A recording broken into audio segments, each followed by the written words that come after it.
함께 보신 골로새서는 바울이 기록한 편지입니다. 골로새서를 보시면 짧은 장으로 구성되어 있지만 한 절 한 절 내용을 읽고 묵상할 때 참 큰 은혜가 담겨져 있음을 보게 됩니다.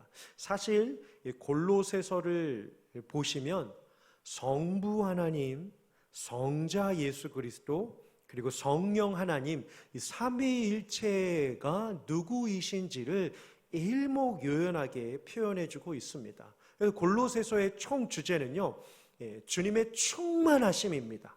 하나님의 충만하심, 예수 그리스도의 완전하심, 성령의 보호하심이라고 하는 이 충만이라고 하는 단어가 이 골로새서의 주제입니다. 저자는 바울입니다. 매절마다 보시면 이 바울이 하나님 어떠한 분이신지, 예수 그리스도가 어떠한 일을 하셨는지, 성령 하나님이 주시는 은혜가 얼마나 귀한지를 잘 묘사해 주고 있습니다. 그런데요, 이렇게 기쁨으로 은혜롭게 성부, 성자, 성령 하나님을 표현하고 있지만 아십니까? 바울이 이 골로새서 이 편지를 기록할 때에 바울은 결코 편한 상황에 있지 않았습니다. 유유자적한 곳에 시원한 에어컨 바람을 맞으며 맛있는 음식을 앞에다 놓고 잠을 푹 자고서 좋은 환경에서 기록한 것이 아니었습니다. 그런데 내용은 정말 풍성합니다. 내용은 정말 행복에 겨워하는 모습으로 기록하고 있습니다. 그런데 현실은 그가 어디에 있었냐면 바로 로마의 포로가 되어 감옥에서 이 편지를 기록하게 됩니다.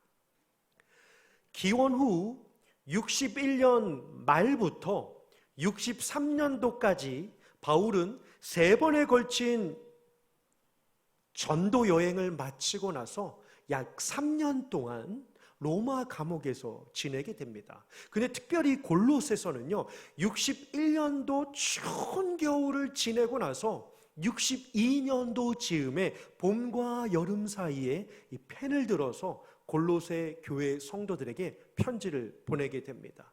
이 골로새 지역은 어떠한 지역이었을까요?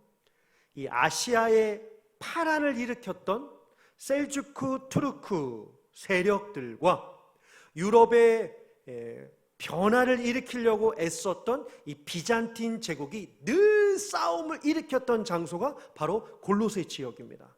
지금의 이 투르키의 과거에는 우리가 터키라고 불리었던 지역인데요, 서쪽에 있습니다. 서쪽에 있는데 왜 이곳이 약 1500년 동안 전쟁이 계속해서 진행이 되었냐면 자리가 좋기 때문이죠. 나무가 풍성하고 토양이 좋고 환경이 좋고 교통의 요충지가 되어 있기 때문에 지하자원은 말할 것도 없이 풍성했다고 합니다. 그러니 누가 그곳을 점령하느냐에 따라서 세계를 제패할 수 있다라고 해서 오스만 투르크 제국에 이르기까지 700년 동안, 그리고 이 비잔틴 제국의 동로마와 서로마가 결합을 벌이고 싸움을 벌이고 그 지역을 쟁탈하기 위하여 끊임없는 전쟁이 일어났었던 지역이 바로 이 골로새 지역이었습니다. 그러니 생각해 보십시오. 다양한 사람들이 몰리게 됩니다. 다양한 이 혈종과 혈통이 있다 보니까 이 인종들도 다양했겠죠.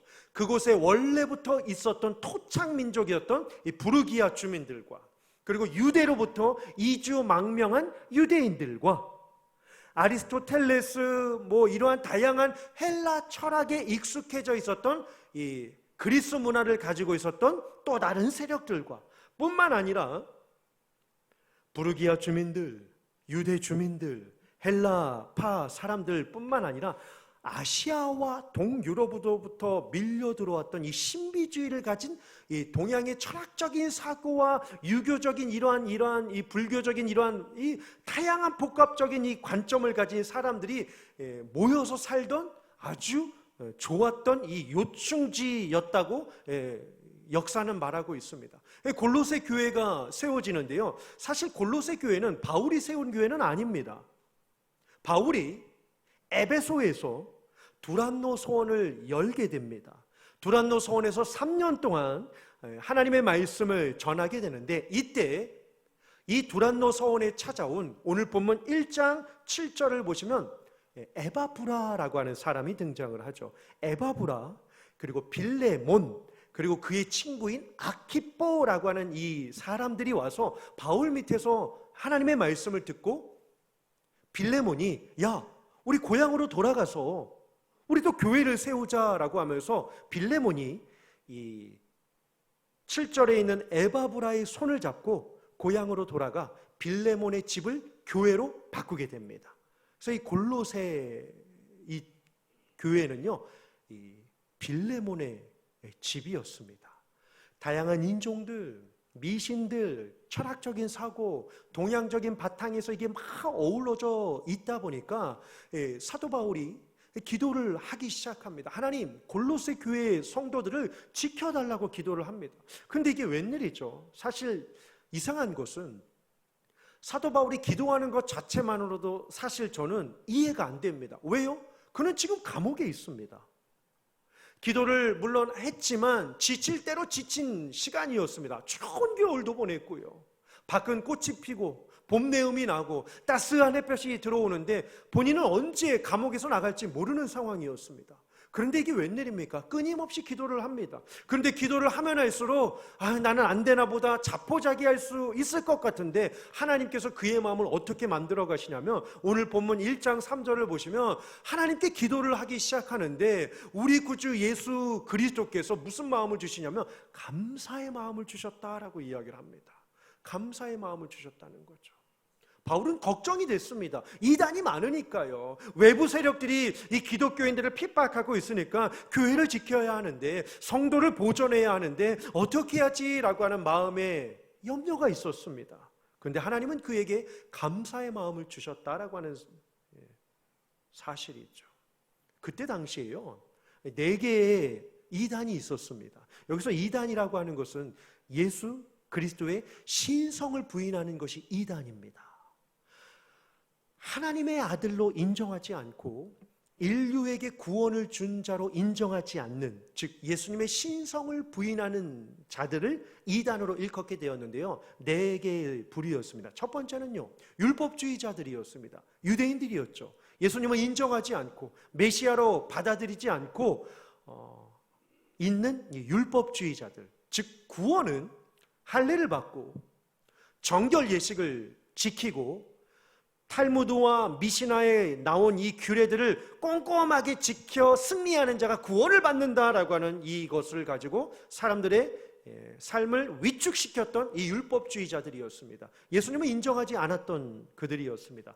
두 번째로는요, 영지주의라고 혹시 들어보셨습니까? 이들은 하나님을 인정하지만 예수님을 인정하지 않습니다. 왜요? 영은 거룩하고 깨끗한데 어떻게 거룩하신 하나님이 더러운 육체로 오실 수 있느냐라고 하면서 예수님의 인성을 부인하게 돼요. 하나님의 신성은 믿지만 예수님은 인간의 몸을 입고 이 땅에 올 수가 없다라고 하면서 더러운 육체의 인간의 몸으로 하나님의 성육신을 부인하게 됩니다. 두 번째가 영지주의자였어요. 세 번째는요, 천사 숭배의 자들이었습니다. 유럽 여행을 가보시면 많이들 보실 겁니다. 곳곳마다 천사의 날개와 형상을 지니고 이렇게 동그란 것을 가지고서 집집마다 동네마다 세워준 그 형상들을 아마 많이 보실 터인데요, 그때만 하더라도 지금도 이어지고 있지만요, 구원이란 예수 그리스도가 이룬 것이 아니라 예수 그리스도도 천사 중 한 존재였다라고 인정을 하는 겁니다. 그러니까 예수님을 하나님의 아들로 인정하지 않고 천사들 일부로 인정을 하여서 구원은 예수 혼자 한 것이 아니라 천사들이 다 같이 힘을 합쳐 이룬 것이 구원이다라고 하면서 천사 숭배를 강조하게 됩니다. 엄청난 재물과 엄청난 시간을 투자하게 되면서 사람을 바보로 만들었던 이 로마의 카톨릭 문화에서 이 발생한 이 천사 숭배가 이때 당시 또 성행을 하였던 것이었습니다. 마지막 네 번째로는요, 금욕주의였습니다.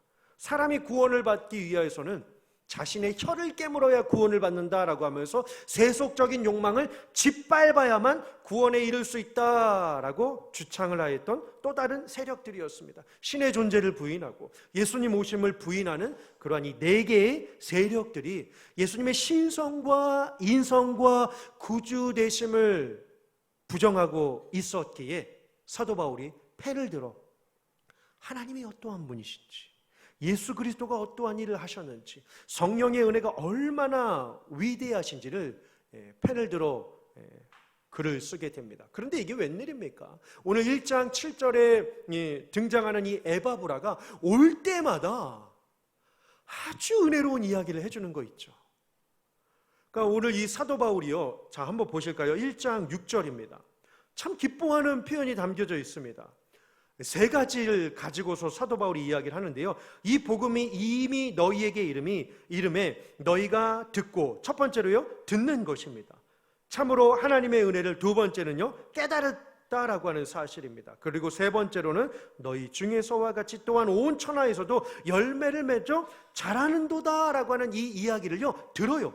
4절 마지막 단어 한번 보실까요? 들었음이요. 5절 마지막 단어 한번 보실까요? 들었다라고 이야기를 합니다. 뭘 들었다는 거죠? 5절 하반절을 보시면 복음, 진리의 말씀을 들었더니 너무 행복해하고 있다는 것입니다. 그러면서 이게 골로새 교회에 나타난 특성이니 이 사실을 온 천하에 알려야 되겠다라고 하면서 우리도 6절 말씀처럼 첫 번째 듣고, 두 번째 깨닫고, 세 번째 자라가자라고 하면서 편지를 쓰기 시작합니다. 자, 그러면요 세 가지, 듣고 깨닫고 자라갔다라고 하는 이 세 가지 측면을 한번 보실까요? 첫 번째로요 들었다라고 합니다. 뭘 들었을까요? 앞에 문장을 보시면 되겠죠. 4절과 5절입니다. 익숙한 단어 세 가지가 반짝반짝거리고 있습니다. 뭐죠? 믿음과 사랑과, 5절이에요 소망입니다. 맞아요. 믿음과 사랑과 소망을 들었다라고 이야기를 합니다. 어떠한 믿음을 들었던 것입니까? 그들은 어떠한 믿음을 간직했을까요? 보시면 되죠. 4절을 다시 보시면 그리스도 예수 안에 있는 믿음이다 라고 이야기를 합니다. 여러분, 우리가 믿음을 어떻게 가지게 되었습니까? 노력으로요? 공부를 해서요? 학습으로요? 본능으로요? 아니죠. 우리가 믿음을 얻게 된 배경은 딱 하나입니다. 4절처럼 그리스도 예수를 통하여 우리는 믿음을 얻게 되었습니다. 그분이 뭘 하셔서 우리에게 이 강력한 믿음을 주셨을까요? 1장 13절과 14절에 이를 잘 해석해주고 있습니다. 그가 우리를 어디에서요? 흑암의 권세에서 어떻게 해요? 건져내사 그의 사랑의 아들의 나라로 어떻게 해요? 옮기셨으니, 하나님의 계획입니다. 건져내어 주시고 옮겨주시고, 뭘까요? 구원이죠. 14절입니다. 그 아들 안에서 우리가 뭘 받았습니까? 성령 곧 죄사함을 얻었도다. 아멘. 이게 예수 그리스도께서 우리에게 주신 믿음의 모습입니다. 우리를요 어떻게 하셨다고 하죠?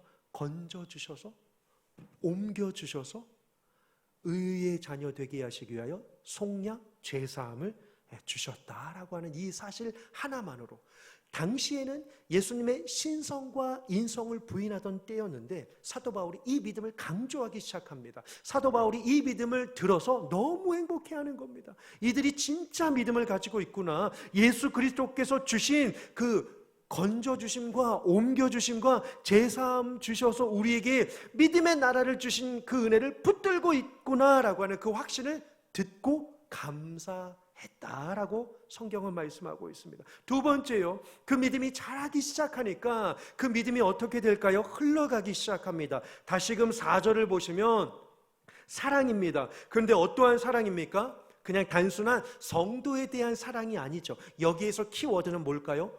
모든이에요. 이게 어떻게 가능할까요? 모든 성도에 대한 사랑. 우리 스스로에게 한번 물어보실까요? 나는 모든 성도를 사랑하고 있는가? 제가 이 구절을 보면서 정말 두렵더라고요. 난 모든 성도를 사랑하고 있는가? 나에게 유익이 되고 내가 편하고 내 생각의 틀에 맞고 내 의견에 잘 동조해주는 그러한 사람만 나는 생각하며 좋아하고 있지는 않은가. 뭐 오래되긴 했지만 MBTI라고 아시죠? 그렇죠? MBTI 저는 아직도 안 해봤습니다. 제가 MBTI 영어 단어가 있기는 하지만 제가 어떠한 뭔지도 아직도 잘 모르긴 하겠지만 MBTI를 통하여 뭔가 맞아야지만 친해지는지 아니면 반대로 되어야지만 친해지는지는 아직까지는 모르겠습니다. 아마 제가 이번 주에 한번 제가 하고 나서 나중에 한번 저는 말할 필요는 없지만 아무튼 한번 해보도록 하겠습니다. 아무튼요, 그렇죠? 이 모든 성도를 사랑했다라고 하는 거. 사실 여기에서 사랑은 저 사람 배가 고픈 것 같네? 먹을 것을 주고, 저 사람 요즘에 직장에서 힘든 것 같네? 좀 물질을 주고, 선물을 주고, 위로를 주고, 카톡을 주고, 문자를 주는 이러한 단순한 차원이 아니었습니다. 이 가식적인 물리적인 사랑이 아니라 여기에서 말하는 사랑은요, 영적인 사랑입니다. 영적인 사랑. 여러분이 에바브로가 바울에게 가서 이 이야기를 전하고 오고 함께 교회를 세워갈 때요, 이 에바브라를 골로새 교회 성도들이요, 바울이 어떻게 나중에 칭찬을 하게 되냐면요, 4장 한번 넘어가 보실까요? 4장 12절에요 이게 모든 성도에 대한 사랑임을 에바브라가 증명해주고 있습니다. 4장 12절입니다. 그리스도 예수의 종인 너희에게서 온 에바브라, 너희에게 문안하느니라. 그가 항상 너희를 위하여 뭐 했다고 하죠? 애써 기도했대요. 항상 애써 기도했다라고 합니다. 또요, 너희로 하나님의 모든 뜻 가운데서 완전하고 확신 있게 서기를 또 뭐 했다고 하죠? 구하나니라고 이야기를 하고 있습니다. 모든 성도의 얼굴을 그려가며 마음을 그려가며 그 상황과 형편 가운데 하나님의 은혜와 위로와 소망이 함께하기를 기도한 공동체를 말씀해주고 있습니다. 그러면 이게 어떻게 해석이 될까요? 여러분, 우리에게요, 정말 성도를 향한 사랑이 애틋해지게 될 때 나타나는 현상이 있습니다. 그것은 바로 무엇이냐면 복음을 가진 축복입니다. 복음의 은혜를 가지고 성도를 축복하는 거죠. 그런데 이게요, 능력이 될 때 어떻게 나타나게 되냐면 서로를 향한 축복이 될 뿐만 아니라 기존 성도를 향한 축복이 될 뿐만 아니라 이게 어떻게 되냐면 훗날에는요, 죽어가는 영혼들을 향한 축복이 되기도 합니다. 왜요? 우리는 믿음의 성도로 살고 있지만 아직도 저 사람들은 하나님의 성도가 되지 못한 안타까움에 가슴앓이를 하는 거죠. 그래서 이 골로새 교회에 나타난 독특한 특징이 무엇이냐면 1장 28절입니다. 1장 28절이에요. 우리가 그를 뭐 한다고 하죠? 전파한대요.